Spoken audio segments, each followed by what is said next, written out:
I have been a teacher for years now. It is some kind of unspoken rule that every year there will always be a kid that is weird. The level and variety of weirdness vary from benign to outright dangerous. My first year as a teacher, we had a student bring a Stanley Cup filled with gasoline that he poured in the boys' bathroom toilets and set them on fire. His reasoning? The bathrooms always smelled bad, and if the toilets were gone, they would have to remodel the whole thing. And he wasn't wrong about either of those things. He did get expelled though, and avoided jail for what I assume was a very expensive lawyer. After that, we banned water that wasn't in clear bottles. My second year was a girl who had an odd obsession with breaking into lockers and leaving rocks inside of them. The third year, we had a boy who would walk up behind people and scream in their ears when they weren't expecting it. He got punched a lot before his parents found him a good therapist. Then, in my fourth year, I had a new student, Simon Lynch, who all the incoming freshmen agreed was weird. But so far, he is relatively benign. He also has some of the best grades in the school. He's helpful and kind and even has a small group of friends he hangs out with. In class, he's an angel.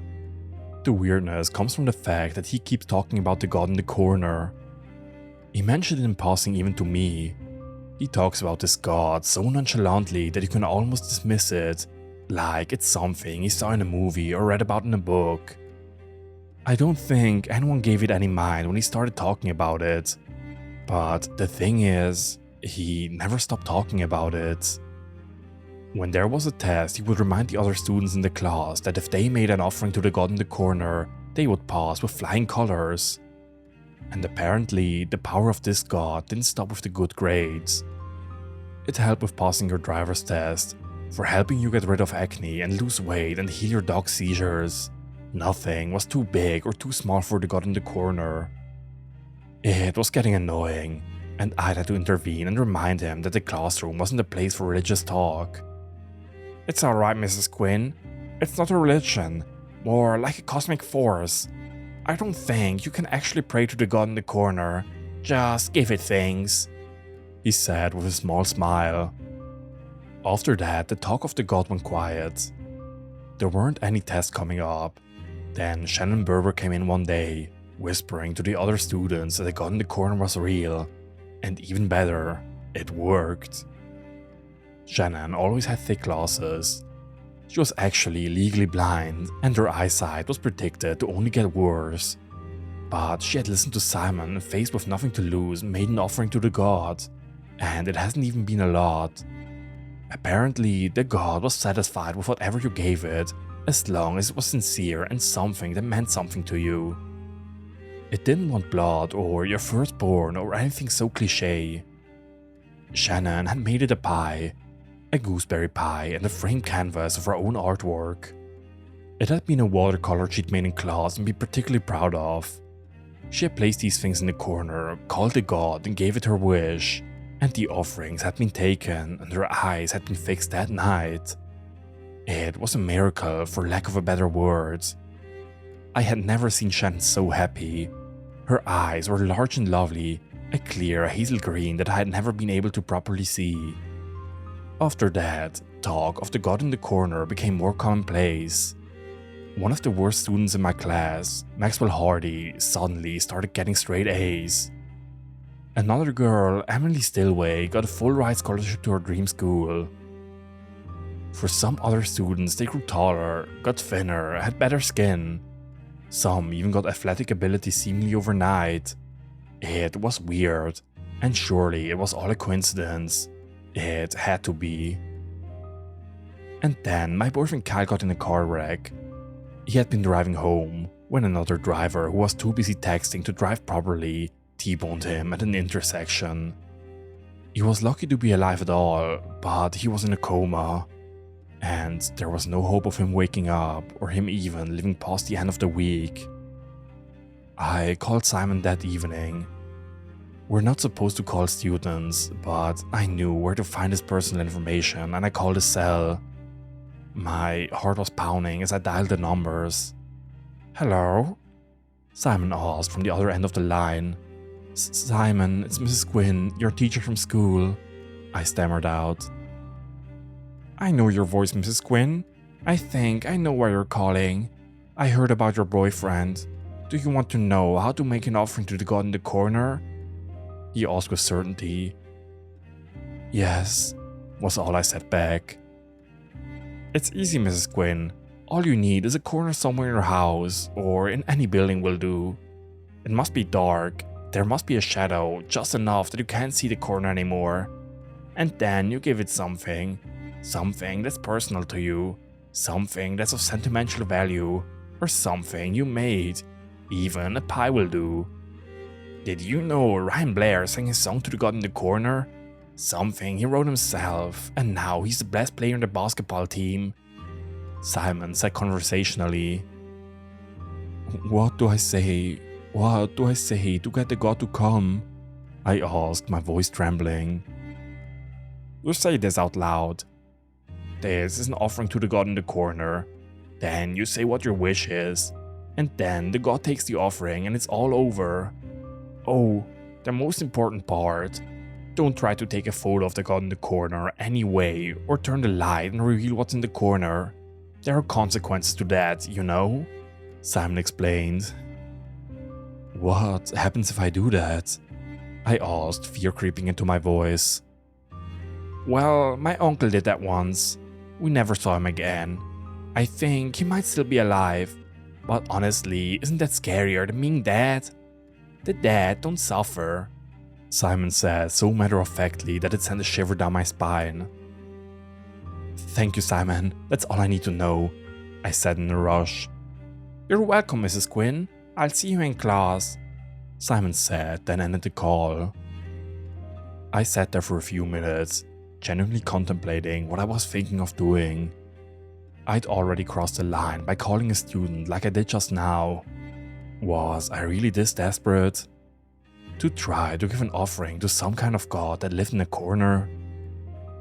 I was. I couldn't lose my Kyle if there wasn't even a slim possibility of saving him.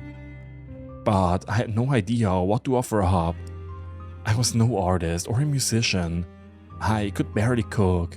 And I wasn't sure if the god in the corner would be satisfied with scrambled eggs and mac and cheese. Then it hit me. I did have something to offer it. Something of great sentimental value.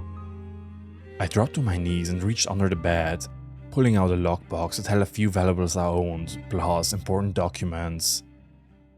I opened it and pulled out an old wristwatch. It was my father's watch, and it had been my grandfather's watch before that. My dad had died when I was a teenager, and this was one of the few things that he had passed down to me. It was too sentimental for me to wear on a daily basis, but I would take it out occasionally to hold it and think of my dad. My heart dropped as I held it. It really was the item I treasured the most in the world, but I would give it up if it meant saving someone that I loved. I looked up and locked eyes with the corner of the bedroom farthest from the bed. The light always had a hard time reaching it. I stood up and quickly switched the ceiling light off. I plunged half the room into near darkness, and the corner itself was now completely black. I edged closer to the corner, feeling a mix of fear and hopeful anxiety. I lay down to watch at the edge of the shadow. I swallowed hard and started to speak. This is an offering to the god in the corner. Please heal my boyfriend Kyle and make him as healthy and whole as he was before the accident, I said timidly. A few seconds passed, and lots of conflicting emotions raced through my brain. Did I need to speak louder? Maybe the offering wasn't good enough. Or the more likely explanation was that this was all insane and my student had played a vile joke on me when I wasn't in my right mind. And then the shadow shifted. I gasped, falling backwards so I was flat on my backside. Two arms emerged from the shadows. A scream caught in my throat and I clasped my hand over my mouth. The arms were long, far longer than a person's arm could possibly be. The flesh was a dark ashen grey, not black. The hands were long and the fingers delicate, almost feminine. Short, dark fingernails that glimmered sharply in the dim light caught my eye. The hands moved slowly and purposefully. They blocked the watch up and turned it to the shadow, as if a face I couldn't see was taking stock of the offering. I heard a faint murmur, a whisper that sounded pleased, and then the arms, hands, and the watch retracted into shadows like a rock disappearing into a lake after it's thrown. I screamed then, a small, pathetic sound as I ran from the room. I stood shaking in my living room as I tried to process what I'd just seen, what I'd just done. I didn't go back into the bedroom that night. I didn't need to. I wasn't sure how much time had passed, probably no more than 20 minutes, when my phone rang. It was Kyle's mom. Maddie, you need to come to the hospital right now. His mom practically screamed over the phone. Oh God, what's happened? Is Kyle dead? I sobbed, fearing the answer. No, he's awake, and he's okay, and he's asking for you. Kyle was healed. It was nothing short of a miracle. Kyle was being held as a medical marvel, and the doctors promised that studies would be done on him in the future. I took him home a few days later. He was the same old Kyle, though he did tease me about why I wanted the lights on in the bedroom, and why I always stared at corners now. We got engaged not long afterwards and married. We even started our own little family. Simon continued to be a good student.